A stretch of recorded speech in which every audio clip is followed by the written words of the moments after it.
Yaxşımısınlar dostlar? Ben dostunla yandım bayan. Emas, ben dostunla Ekrem. Biz bugün Photoshop öğrenimiz. Yani Photoshop'ta buzulup ketken rengsiz resimlerini renklik ve süpetlik aletde işleşini öğrenimiz. Onda olsa dersimiz başlansın. Canım ay endi başlamışsa daha saklap gözümüz tutulup gitti yakalam. Saklavat kallaba. Bizning eng avval qilgan ishimiz Photoshopni ochgandan keyin ishlamoqchi bo'lgan rasmimizni Photoshopning ichiga kirib olamiz. Rasmni eng avval buzilib ketgan yerlarni o'ngshashdan boshlaymiz. Buzilib ketgan yerlarni o'ngshash uchun biz sol tarafdagi qurollar qismidan kilolash qurolini ishlatamiz. Kilolash qurolini tanlagandan keyin knopka taqsisining alt knopkasini bosish orqali kilolashni boshlasak bo'ldi. Men tozalash bosqichini tezlatib o'tdim.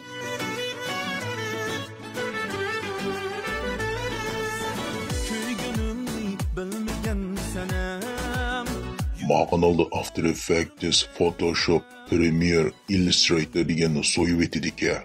Asaplıkın ha o. Onu men bilmedim.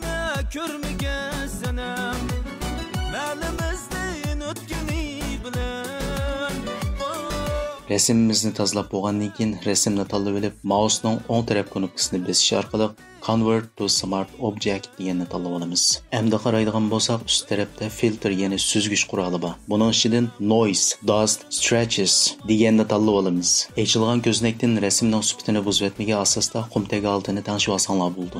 Endi o'ng taraf osti qismidan Adjustment layerning ichidan Curves'ni tanlaymiz. Yo'riqlikni tanishib olamiz. Üst tarafdan Image, Mode, bunun ichidagi CMYC Color deganni tanlaymiz. Merge, ya'ni birlashtirish deganni tanlab besib olsak bo'ldi. Qaraydigan bo'lsak, rasmimiz bir butun holatga keldi. Rasmimizga rang berishdan burun rasmimizning qaysi o'rinlarga rang berishni eng avval tanlab olishimiz kerak. Masalan, bizning rasmda nurg'un yerlar bor. Hammasiga ayrim holatda rang beramiz. Biz rang berish uchun yana ost tarafdagi Adjustment layerning ichidan Silent Colorni tanlab olamiz. Ve bu yerdeki buymoqchi bo'lgan yuz qismining rangini tanlab olamiz. Rang tanlagandan keyin yon tarafga oq ko'znakning birisi ochildi. Biz buni Ctrl I'ni bosish orqali bo'yash holatiga kelamiz. Va ustini bosish orqali ochilgan ko'znakdan Soft Lightni tanlab olamiz. Endi navbatda sol tarafdagi qurollar qismidan cho'tkimizni tanlab olamiz. Ammo men buni cho'tka emas, bo'yoq qalami deyishni yaxshi ko'raman. Boya qalamimizni tanishib olgandan keyin yuz qismini bo'yashni boshlasak bo'ladi.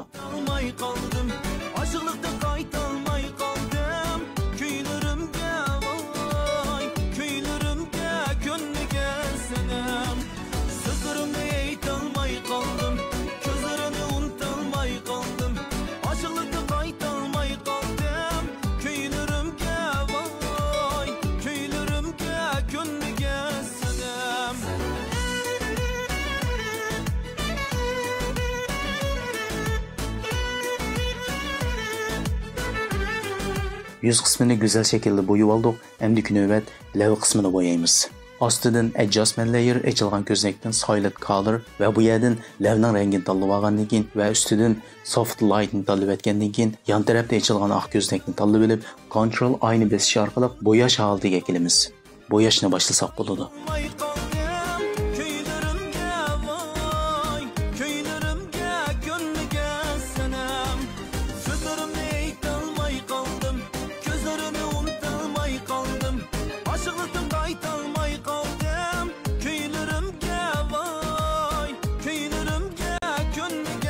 Qaşni bo'yash degan mashg'ulotimizmi o'xshash.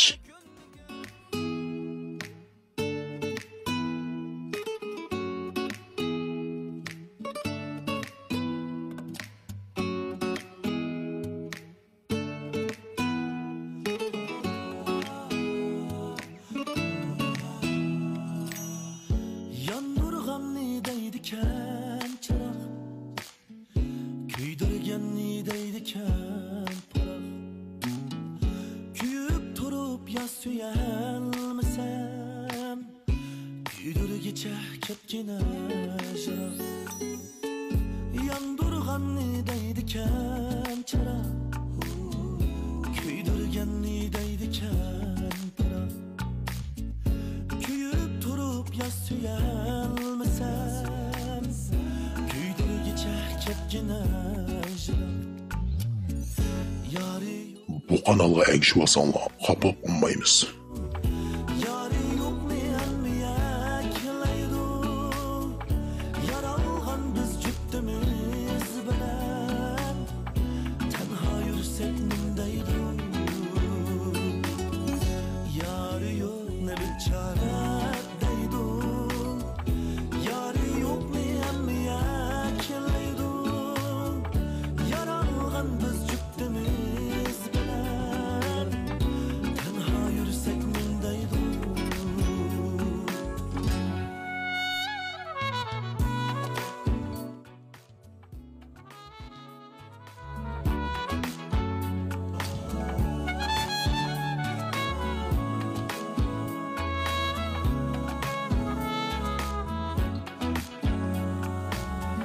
Lale dedim laledin ak.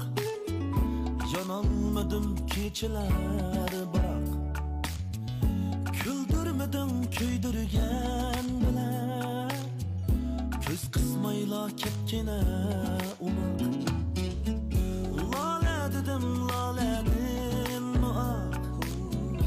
Yanalmadım keçiler bırak. Küldürmedin köydürgen bile. Göz kısmayla kepkine umak. Yari yok ne bir çare deydu. Yari yok ne emmiye kilaydu. Yaralgan biz cüttümüz bilen. Tenha yürsek nimdeydu. Yari yok ne bir çare deydu. Yari yok ne emmiye kilaydu. Yaralgan biz cüttümüz bilen. Tenha yürsek nimdeydu. Yari yok ne bir çare deydu. Yari yok ne emmiye kilaydu. Yaralgan biz cüttümüz bilen. Tenha yürsek nimdeydu. Yari yok ne bir çare deydu. Yari yok ne emmiye kilaydu. Yaralgan biz cüttümüz bilen. Tenha yürsek nimdeydu. Tenha yürsek. Bu kanalga ilan beremdik, bermemdik. Beğenmalı diyen meyle beğenmeyle makama. Hemen benim kızık kendine be derken yakışık kadın mı desen. Ben yakışık kaldım be.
Balo, qaylab tomay ergish oldu deyme.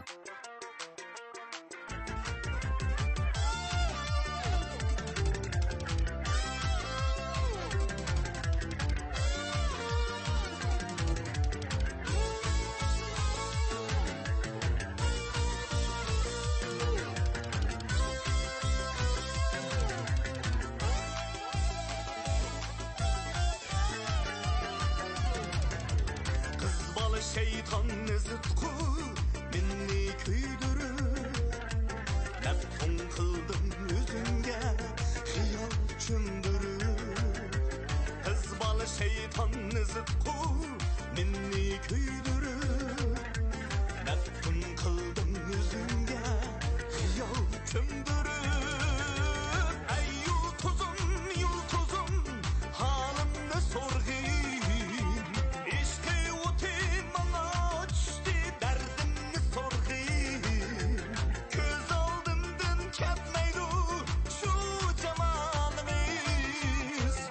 Әмдікі növbətdə rənglərini tanışıb etkendən keyin ən astidagi rəngsiz resimimizni tanlaymiz və Ctrl J'ni tanlash orqali buni ko'paytirib olamiz. Hamda knopka taxtimizdan Shift və mouseimizning sol taraf knopkasini bosish orqali hammasini tanlab olamiz və mouseimizningki o'ng tarafini bosish orqali Convert to Smart Objectni bosib o'tamiz.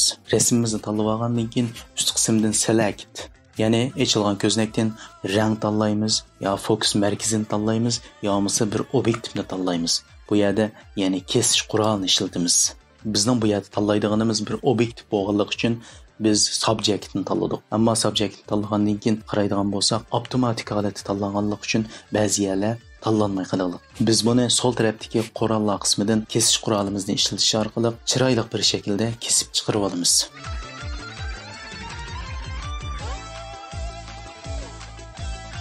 Kesmekçi bo'lgan yerimizni tanlab olgandan keyin mouseimizning o'ng knopkasini bosib layer via copy'ni bosamiz. Endi qaraydigan bo'lsak, resimimizni ostidagi keyni ko'rinishdan ayirib oldik.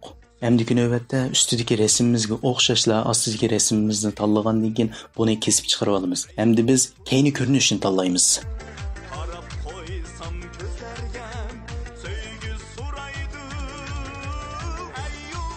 Shunda qilib hozir resimimiz bilan keyni ko'rinishini ayirib etdik. Endi keyni ko'rinishimizni butunlab olamiz. Buning uchun, ya'ni burunga o'xshashlar kilolash quroli orqali keyindagi resimimizni butunlashni boshlaymiz.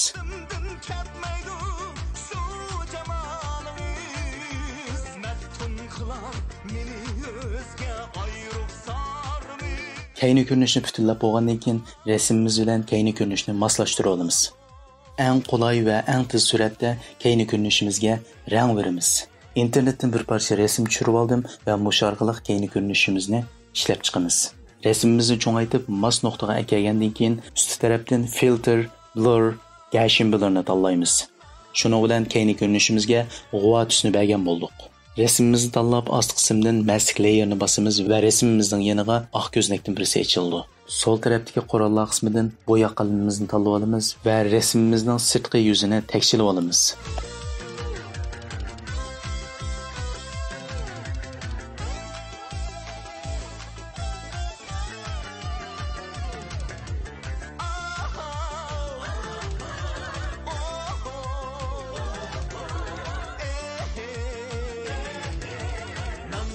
Eng oxirida ostidagi rangsiz ko'rinishimizni ustidagi rangli ko'rinishimizning ustiga olamiz va knopka taxtasidan alt va mouseimizning sol taraf knopkasini bosamiz. Ust tarafni bosish orqali ochilgan ko'znakdan eng ostidagi luminosity, ya'ni yorug'lik qismini tanlab olamiz. Ust tarafdan filter, blur va surface blurni tanlaymiz. Muvafiq miqdorda g'uvalashtirib olgandan keyin ustidagi resimimizni tanlab, bunimi o'xshash mashg'ulotni qilamiz.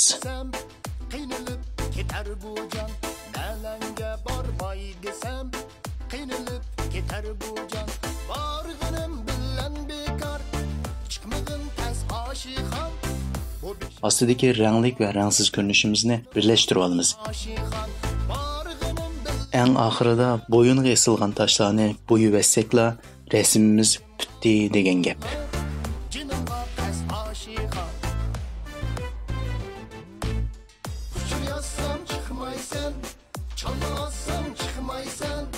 Nakşa yesam çıkmaysan Tutulsak mı aşikan Yetmedi mi avazım Kulak bal mı aşikan Aşikan Hey aşikan